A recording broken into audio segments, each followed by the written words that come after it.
Hi everyone, it's a beautiful place out here. Welcome back to Limelight. It's been a long break now, but no worries. We are going to make it up in our next series of episodes. Women are the ones who gives life. Every woman is extraordinary, no matter where she is, whether at home or office. They are making a difference to the world around them. And today we have one such woman who is making a difference by awakening the world with her knowledge and wisdom.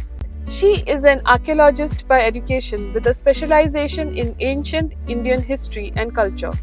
She has pursued her master's degree from prestigious Deccan College, Pune. She is currently pursuing her PhD in history from Goa University. She has presented thorough research on the Kavi art of Goa and Karnataka. She has also pursued certificates from various organizations and institutes on subjects such as archaeology of Buddhism, cultural heritage management, and so on. She has expertise in ancient Indian temple architecture and iconography.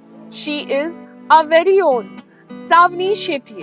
Hi Sawani, welcome to Limelight. So I wanted to ask you, you are an archaeologist by education and also a history enthusiast. And as a student, I was bored in history. What made you pick up this field? As a student, even I didn't like studying history for exams.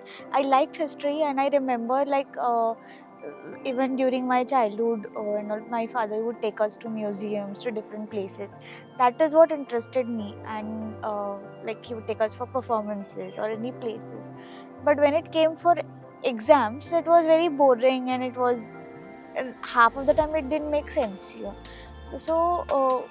But when I went for archaeology, what I realized was the fine line between history and that archaeology that we learned.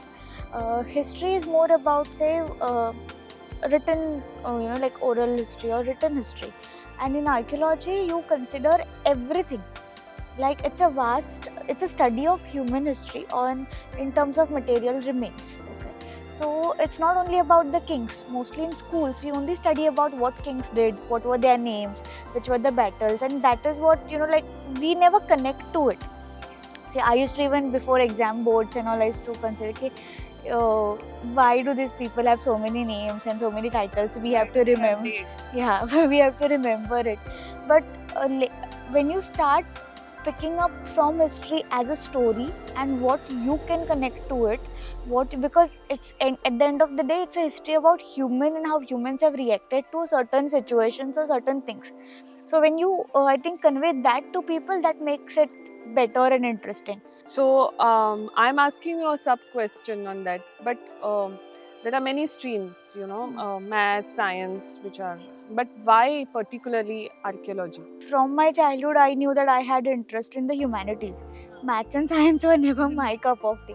I have a lot of cousins who are into engineering or medicine, but I knew that is not my interest or not my cup. Okay, so I had interest in humanities, so I was exploring different things, and I liked this field of history and folk studies and all of that. But I didn't know if there was a proper field for it. So when I was in 10th standard, BJYM at that time, Manohar Bhai was, I don't know if he was the chief minister or not, he had arranged for a career counseling session. So I'd asked, there was career counseling as well as aptitude test. Okay, so in that session I'd asked, I have liking for history and I've heard something called as archaeology because we study in school. But is that a proper field? Can anyone study that, or how does it go about? So one person answered, there's this college, Deccan College, and then I started. This was soon after my 10th standard exams. When I see you talking about Goan history or talking about Goan culture, I find you going too very deep into it. Like, you talk about everything from heart. So what makes you connect to the culture so much? When I started doing my field work or exploring places, there were so many things. We consider Goa is a very small place, right? It is a small place, but it has so many rich things, so many cultural facts that it can share with the world. And unfortunately, everywhere you go outside of Goa, it's been tagged very badly. And that is what used to hurt me even when I was in Pune studying there, or even otherwise. People just brand us with just drunkards or something. And we have so many things, so many interesting things. So, and I feel I used to like the storytelling. So that's how I started. So just now you were talking about storytelling, and what according to you is Goan culture? We consider in archaeology, so culture is something, suppose there is any place or any set of human beings, so they are ideas, they are beliefs, and they are objects. So both things combined represent that culture. And culture is something, this is what archaeology taught me, is it's like a river. You cannot stop a river. The moment you stop the flow of water, river or any stream for that matter, the moment you stop the flow, it gets stagnated. A culture is something, it keeps flowing. So like when the river flows, there's a stream that joins from one place, it adds, you don't understand which water is from which stream, and then it flows, then again something else will be added. So culture is like that, it keeps changing. Every generation, every idea, every different influences. Like within Goa also, you see so many dynasties have ruled. We are now making it very watertight compartment. Like this is only Goa, this is like only on the political boundaries. But we've had matrimonial relations with Maharashtra, Karnataka. People have travelled. Their mothers have come from other states. So they, along with them, they bring that culture. We have had many dynasties which we were part of, from Maharashtra, Karnataka, or even Europe, right? So every place that has people travel, they bring that thing. So now with our generation, though we don't have dynasties or as such, but we are so much exposed to the world, maybe in sorts of online or offline. So we bring a lot of that into our culture, and something, then you get a new, like a thing which, and it's like a flow. Mix of Mix of all the things. From the different learnings that you're doing, from the history, archaeology, what is one learning that you take back home? That I have learned, because in archaeology we usually study about human emotions, human behavior, and how humans have reacted to things. Okay, it's never only about the dynasties or just the political history. We study about humans from all strata or all walks of life. Suppose it's about Harappa, we are also going to study what the rich people did, and it got deep down to a level. So when we studied in school, history was only about kings, battles, things that we don't really connect to, right? Because we've never lived in a palace or seen a battle or something like that. So it still feels like, okay, once upon a time. But when I was in Rajasthan, we were excavating as a part of our curriculum. So we had to go to deep level as the plates that we find. Then they were sent for residue studies to know what people were eating, what the farmers were eating at that time, what the local people were doing, how were they sourcing their food. And it got to such deep level, if we find a necklace, so where would those beads come from? Were they close by? So these are like so many curious questions, and then it expands your horizon that history is not only about political history, but it's also about how people behaved and reacted. So that has taught us that people's emotions have not changed. Only materials and mediums have changed, but the way human beings react to things, human emotions, that have remained the same. So that is why I think actually learning history is important. From in Goa, we come back to India. What is the difference between now ancient India and modern India? So one thing that stands out about ancient India and modern India is we are the only living civilization. If you compare the Indian civilization, the Bharat civilization, and you compare its contemporaries like Egypt, you go to Egypt now, not a single child will relate to the pyramids. It's a monument, it's a place of interest, it's a place of touristic importance and attraction and everything. It's a place for history enthusiasts, but they don't connect to it. For us, the museums or everything, like any other place you go to, they don't have any relation to that object. What that object meant for, what that structure meant for, they don't have any idea. It's just a tourist attraction now.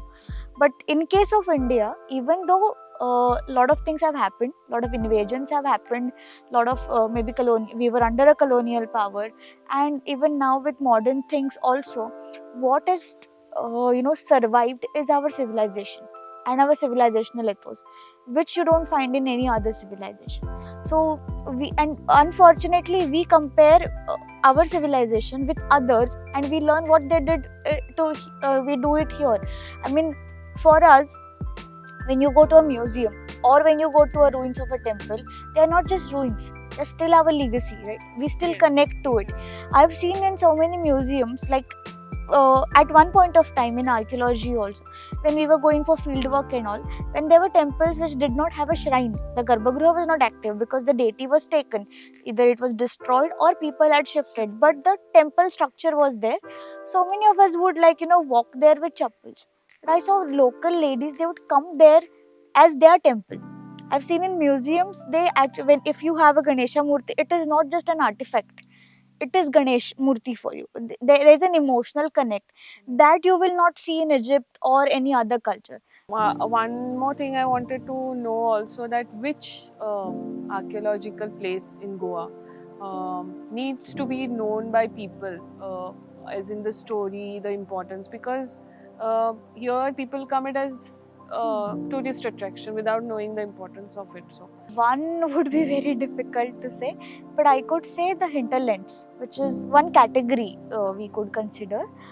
It could have places of different cultures or different religious affiliations also, but when you move around from the beaches area, when you are on that coastal line, you have a certain different other ideas of Goan life. But when you go to the hinterlands and then you see how Goans live, despite even if you are a Goan or a tourist, and then you actually start seeing these places not from and start just take a little bit more efforts to know about the place. Like I'll give you one example of Brahmakarmai temple in Vaipai. So that temple was originally in Karmali, Old Goa. And from there it traveled as in during the Inquisition time, people shifted the Murti to all the way to Nagarka. So when I take kids there, like for trails or even if I'm taking a class, so I just ask them to put these two places on Google Map and see how much time it would take. And now this is considering your good roads and having a transport and everything. Imagine this travel 500 years ago, when people have travelled from Karmali to Nagargaon without a car, without a good road, by crossing a river, and then you understand the importance of that place. So once you start exploring a place like this, it opens up the whole history for you. Also at the same time, it opens up your understanding about things. So Sawani, I want to ask you now that what is that one message you want to give to the people, especially the youth? This is from my experience. So we are at a juncture now where world is changing so fast. Like coming from history background, we consider history as time period of 100, like in centuries. Things would change drastically in centuries, but now it's changing every year. The technology that we grew up with, like a floppy disk, today's generation will not even identify it, and it's not been more than even 10-20 years, okay, that floppy disk existed, and now nobody knows about it, like today's generation. So within the gap of 10 years, things have changed so drastically. So it's moving so fast. We are not only competing with humans but also artificial intelligence. And if you stick to one thing as one plan, that this is my core and this is what I want to do, it may not work. So you have to have multi skills. We did things from the British point of view. British wanted us to be just the clerks. So they said, this is your task, you master that and you do only that. But now we have to go back to the way that our education system works and implement that.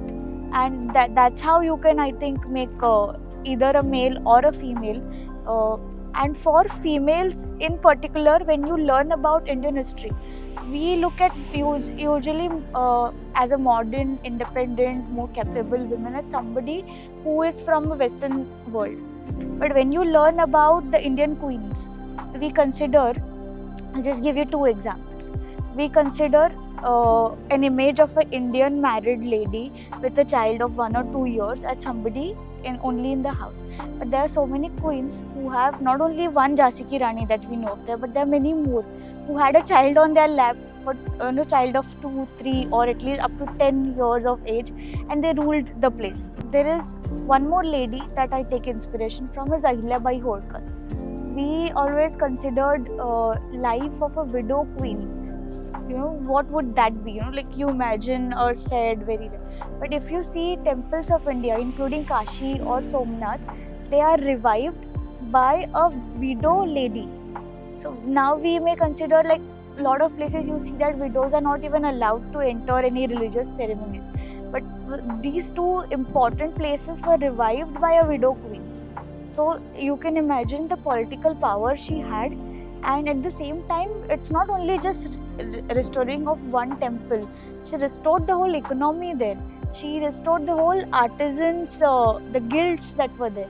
So that is what something inspires me more, and I tell mostly like young girls that we always look at a modern or somebody who makes decision as somebody in like Western clothing or somebody who is from US. We don't consider our Indian ladies at at par when it comes to decision making.